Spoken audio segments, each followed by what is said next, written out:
Welcome back to guys, स्वागत है आपका फिर से एक नए वीडियो में। बीएसएनएल जुलाई 2024 के बाद से काफ़ी ज़्यादा ग्रो कर रही है, अपने आप को नुकसान है उससे बाहर करने की कोशिश कर रही है। ठीक है, जुलाई 2024 में बीएसएनएल ने 26,60,000 यूजर्स अपने आप में जोड़े थे। ठीक है, अगस्त 2024 में बीएसएनएल ने 25 लाख यूजर्स अपने आप में जोड़े थे। सितंबर 2024 में बीएसएनएल ने 17,60,000 यूजर अपने आप में जोड़े थे और अक्टूबर की बात करें तो बीएसएनएल ने सिर्फ 5 लाख यूजर अपने आप में जोड़े थे। ठीक है, अब ये हुआ कैसे? मतलब बीएसएनएल पिछले 17 सालों से लॉस में चल रही थी। लास्ट 2007 में उसने प्रॉफिट कमाया था, उसके बाद से लगातार 17 साल लॉस में चल रही थी बीएसएनएल। उसके बाद अचानक से 4 महीने बीएसएनएल ग्रो ऐसे करने लगी जैसे कि ऐसे चल रही थी और अचानक से उड़ गई। ठीक है, मार्केट उठ गया बीएसएनएल का। तो यहाँ पर क्या हुआ अचानक से?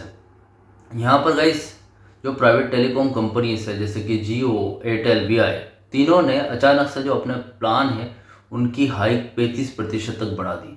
मतलब जितने भी रिचार्ज प्लान से बहुत ज़्यादा महंगे कर दिए अचानक से। ठीक है, तो जितने यूजर्स थे उनको पता था कि एक लौती ऐसी कंपनी है पूरे इंडिया में जैसे कि बीएसएनएल, जो आपको यहाँ पर बहुत ही सस्ते प्लान प्रोवाइड करवा रही है। आज भी हो सकता है इनमें नेटवर्क इशू आपको देखने को मिलेगा बीएसएनएल में, लेकिन सस्ता प्लान प्रोवाइड सिर्फ बीएसएनएल नहीं करवा रही। ठीक है, उनको पता था। अब एकदम से इतना महंगा प्लान आपको जहाँ पर 200 का रिचार्ज मिला करता था वो 350 का हो गया, तो कैसे अफोर्ड कर पाओगे आप? तो ऐसे में क्या हुआ, प्राइवेट टेलीकॉम कंपनीज के जितने यूजर्स थे अधिकतर यूजर्स बीएसएनएल में पोर्ट करवाना स्टार्ट हो गए। ठीक है, उनको प्रॉपर जो चीज़ थी वो मालूम नहीं थी कि बीएसएनएल में अभी चल क्या रहा है। उन्होंने ये देखा था कि बीएसएनएल ने 4G लॉन्च किया है, वोल्टी लॉन्च किया है बात इन्हेंस करने के लिए, उसके बाद ई सिम भी लॉन्च किया है।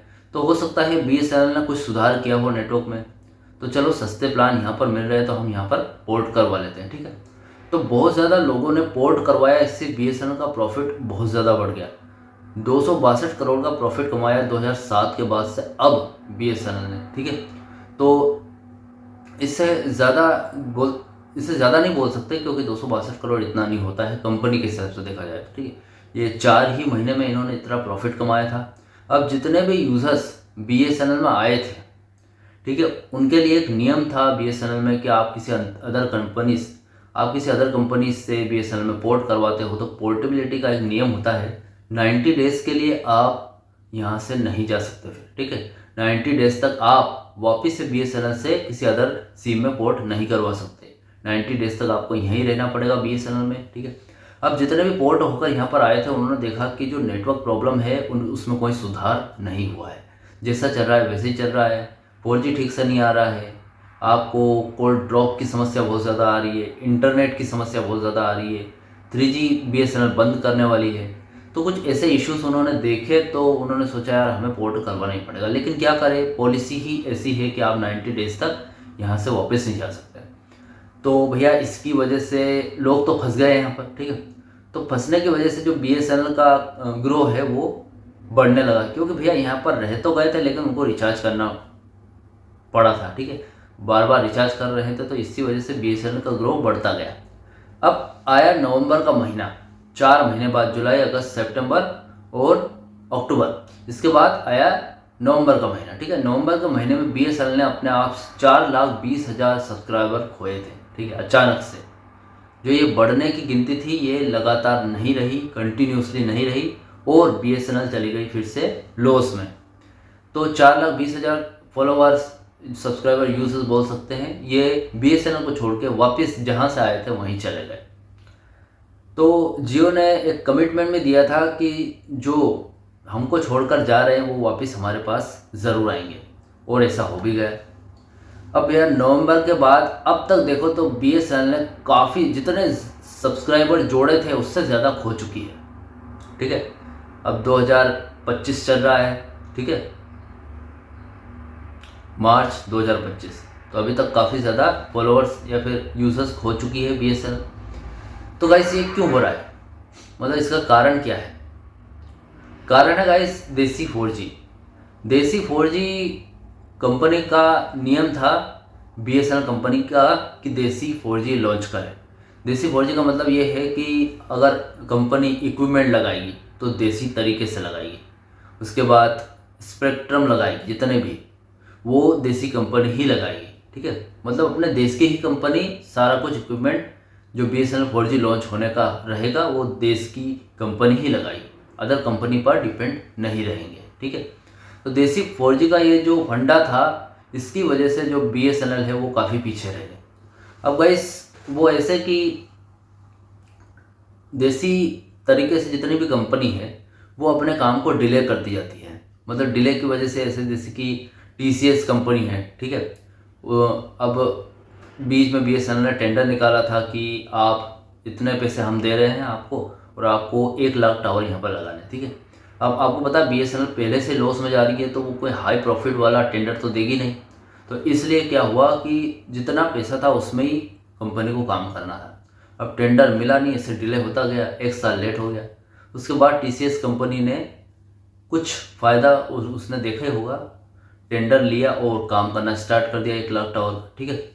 अब साथ में एक ऐसी कंपनी है तेजस कंपनी, वो भी इन्वॉल्व है। हालांकि वो भी TCS की ही मेन ब्रांच है, लेकिन यहाँ पर 2 देसी कंपनी काम पर लगी हुई है, ठीक है। तो ये जो देसी कंपनी का फंडा है ये डिले करता है काम को। अगर आपको सही टाइम पर काम चाहिए तो ऐसा मत सोचो कि सारी चीज़ें हम ही कर लेंगे या फिर हमारी ही होनी चाहिए। कुछ अदर कंपनीज की जो हेल्प लेते तो BSNL 4G काफ़ी पहले लॉन्च हो गया होता, ठीक है। तो यही कारण था, देसी 4G की वजह से ही नेटवर्क डिले होता गया, ठीक है। और नेटवर्क इशू भी इसी की वजह से आ रहा है, ठीक है। अब यहाँ पर गाइस गवर्नमेंट एम्प्लॉयज़ है, जो एम्प्लॉयज़ है BSNL के, वो गवर्नमेंट कंपनी BSNL को ब्लेम कर रहे हैं कि इनकी वजह से नहीं हुआ। ये टाइम पे सही डिसीजन लेती, टाइम पे हमारी सैलरी देती, या फिर टाइम पे सही टाइम पर अगर पैसे डालती रहती, कंपनी में लगाती रहती, तो शायद आज 4G काफ़ी पहले लॉन्च हो गया होता और 5G भी लॉन्च हो जाता, ठीक है। तो वो ब्लेम कर रहे हैं और इसी को देखते हुए BSNL कंपनी एम्प्लॉयज़ को ब्लेम कर रही है यहाँ पर कि भैया इन्होंने सही टाइम पर अपना काम नहीं किया, ये कामचोर है BSNL के एम्प्लॉय। ये गाइस मैं नहीं कह रहा हूँ, ये BSNL कंपनी का कहना है, ठीक है। और मेरे सब्सक्राइबर भी बोलते हैं कि भैया BSNL के जो एम्प्लॉयज़ है वो ठीक से काम नहीं करते। आप मेरे कमेंट बॉक्स में कमेंट देख सकते हैं अगर कोई आप एम्प्लॉय इस वीडियो को देख रहे हो तो, ठीक है। तो गाइस कुछ इस तरीके से एक दूसरे को ब्लेम कर रहे हैं और ऐसे ही ब्लेम करते रहे तो कंपनी में वर्क कौन करेगा? आप छोटा अधिकारी हो या फिर बड़े अधिकारी, कंपनी में काम आप ही को करना है। अगर आप ये जो प्रोटेस्ट वगैरह करते हो ये मत करिए, आप थोड़ा सा मतलब एक सही तरीके से काम कीजिए। BSNL प्रॉफिट में आ रही है, धीरे धीरे प्रॉफिट में आ रही है, तो सही टाइम पर मेरा ये कहना है कि गाइस 5G को छोड़िए, अभी आप 4G ठीक तरीके से पूरे पैन इंडिया में आप लॉन्च कर दीजिए ताकि सबको नेटवर्क इशू की समस्या देखने को ना मिले और 4G अच्छे से प्रोवाइड हो सके, ठीक है। BSNL के एम्प्लॉयज़ हैं वो ठीक से काम नहीं कर रहे हैं या फिर कंपनी ठीक से काम नहीं कर रही है। आपकी क्या राय है मुझे कमेंट बॉक्स में कमेंट करके ज़रूर बताइए। और वीडियो अगर अच्छा लगे तो वीडियो को लाइक कमेंट शेयर जरूर करें। मिलते हैं गाइस ऐसे नेक्स्ट वीडियो में। सी यू सून।